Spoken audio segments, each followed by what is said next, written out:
Today is the 1 year anniversary of me launching my podcast, Ancestral Muses. I wanted to express my gratitude to all of those who have supported me in this endeavor by listening, getting the word out.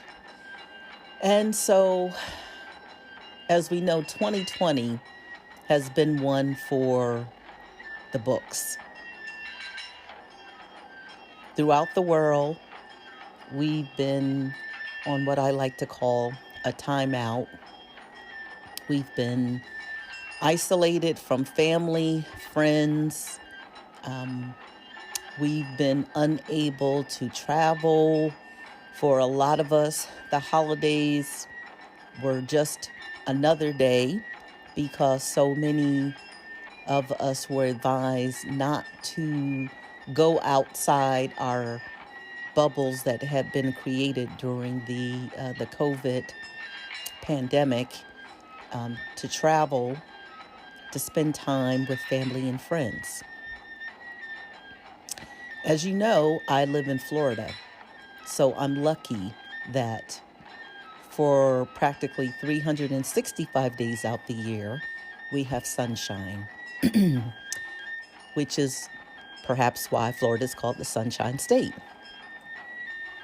In the 30 plus years that I've lived here, culturally, things have improved, and Central Florida, which is where I live, is indeed a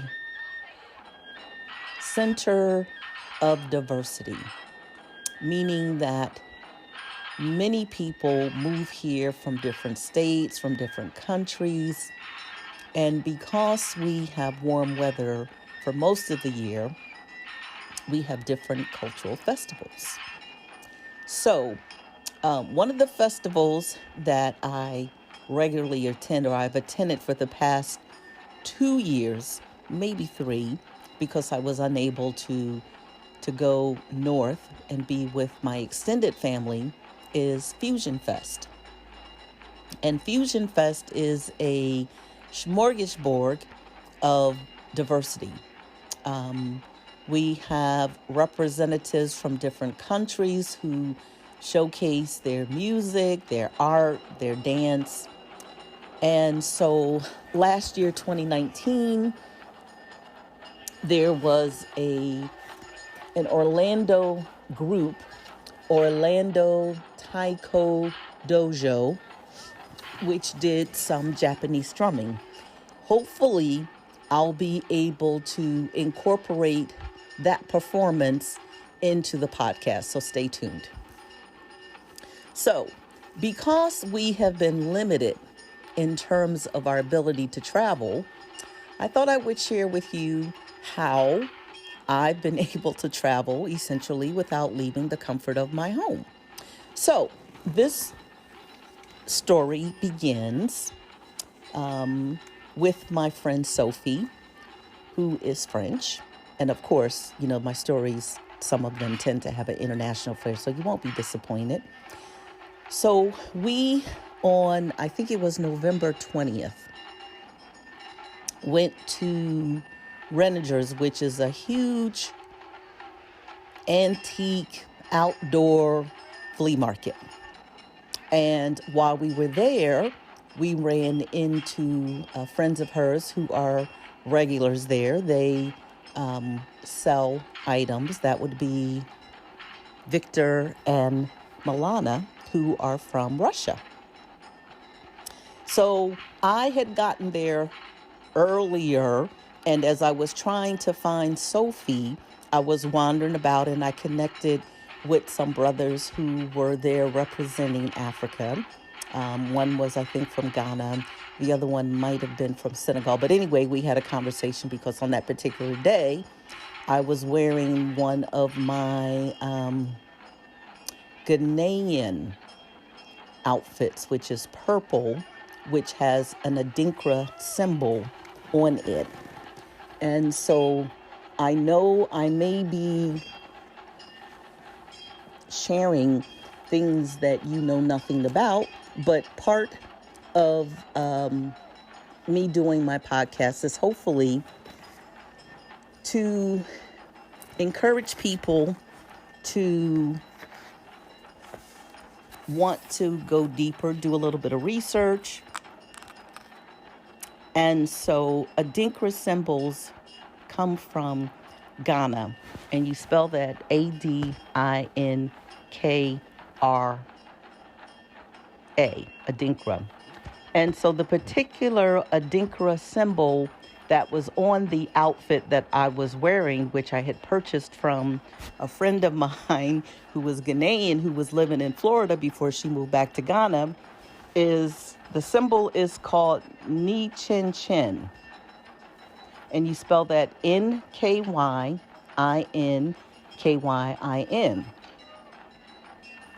And what it means is it refers to a person's ability to adapt and change in various circumstances. It speaks to the resilience and adaptability of a person's character. It's a symbol of toughness, adaptability, selfless devotion to service, and an ability to withstand hardship and difficulties. So, after wandering about, I finally found where Sophie was with Victor and Milana. So as I was looking at some of the things that they were selling, I happened to look and I saw this beautiful teacup, saucer, and a dessert plate. There were 3 of them, 3 teacups, 3 saucers, and 3 dessert plates. So that was clearly marked with a price, which I believe was $8. And I gave Milana the money. And then when I got home, I noticed on the bottom of the teacup, saucer, and dessert plate, it was stamped Noritake, a wreath with the M, hand painted, made in Japan, which of course, that intrigued me. Japan is in fact a country that one day I hope to travel to. 3 years ago, to celebrate my 60th birthday, I went to Bali, and I believe maybe 10 years ago with a friend of mine, Shalini, who is Indian, I got to go to India. So I came home and I went to eBay, and imagine my surprise when I was able to locate a teapot, a sugar bowl, and a creamer in the same design of the tea cup, saucer, and dessert plates that I had purchased at Renninger's. So the pattern is called Gold Encrusted Temple, and or I've seen it referred to as pagoda with bridge and scenery. Now, just a little bit of background information, because of course, there's always a story. So, Noritake, China grew out of a trading company established by the Morimura brothers in New York in 1876.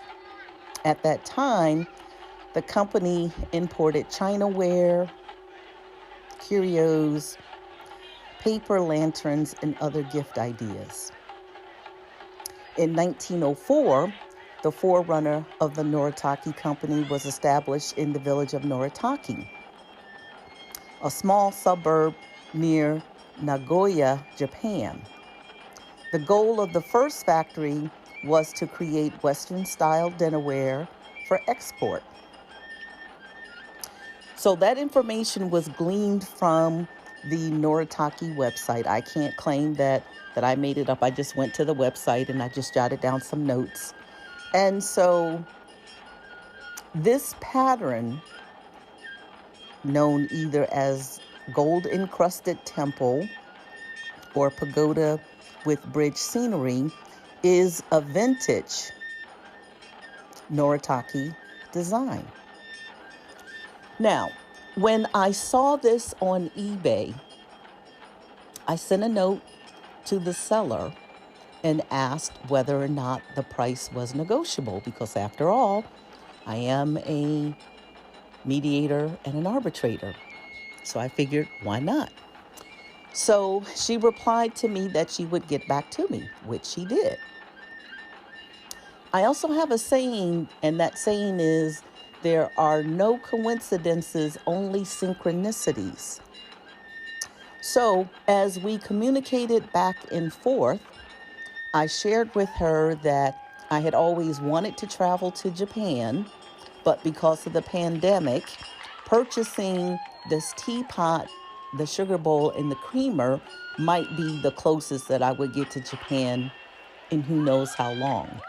I also shared with her that my father had been in the military in the U.S. Army. Imagine my surprise when Chloe wrote back to me and said that the owner of the teapot, creamer, and sugar bowl, whose name is Betty, that her husband had been, I believe she said, in the Air Force. And he had been stationed in Japan, which is where he had purchased the Noritake gold encrusted temple and or pagoda with bridge and scenery, whichever names. I think they're kind of interchangeable. But what is interesting is that it's hand painted. It is absolutely gorgeous. Please Google it. So once I shared with her that my father had been in the military, and that it was my hope and desire one day to travel to Japan, the deal was done. And so they agreed to sell me those items at a slight discount, for which I was grateful. And I have, in fact, been corresponding with them since that time. In fact, I shared with Chloe that I was going to, on the anniversary, December 8th, which is today, of my podcast, that I was going to do an episode where the title is yet to be decided on, but we're going to take a trip essentially through Japan based on me purchasing this very beautiful, initially teacup, saucer, dessert plates, and then being able to expand it to include the teapot, sugar bowl, and creamer. So what I learned when I was researching more information about this particular vintage design is that Noritake has been a fixture in American military bases. Who knew? Who knew that? I didn't know that. So that's something that I discovered. So a few facts about Japan. Japan is known for its traditional arts, including tea ceremonies, calligraphy, and floral or flower arrangements known as ikebana.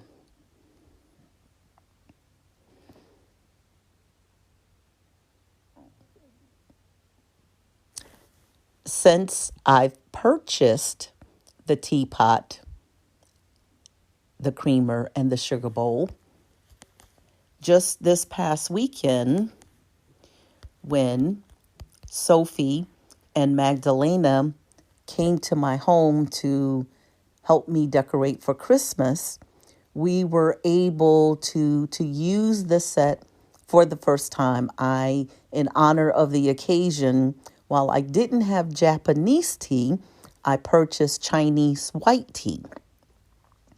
And we gathered around and we were appreciative of the fact that the teapot, the creamer, and the sugar bowl had been in the possession of someone who truly cared for and loved those items. And it was and is my honor to now be the recipient of the items. And I hope that Betty knows that I will be a good custodian for them. I appreciate her generosity in entrusting what must have been difficult for her to part with a gift that had been given to her by her late husband when he was stationed in Japan. Just a few more tidbits. The watermark, which is the wreath stamped in red with M, which stands for the Morimura brothers, was used or stamped on Noritake china during the years from 1914 through about 1940. And so, in closing, because I just wanted to share a short story with you, I want to thank all of my listeners. I hope in the next couple of days, I had thought about doing an episode where I kind of pulled together what occurred in our election. But as we know, we're still in a state of fluidity. But once it is indeed final, I will do an episode where I will kind of put all those pieces together. I welcome any comments or suggestions you, the listener, might have. And again, I do want to express my appreciation for your loyalty in listening to me. Thank you, and I hope everyone has a remainder of 2020 will be a time of continued reflection for all of us. Know that as we enter into 2021,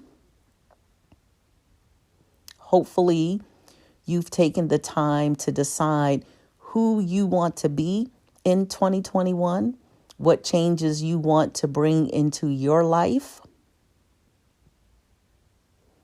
how you can become a better version of yourself,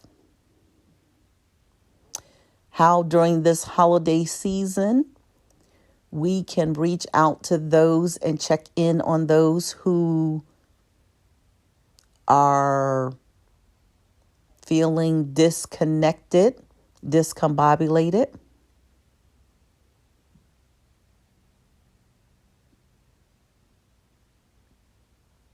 And remember, we all are in this together. We are all connected. Namaste.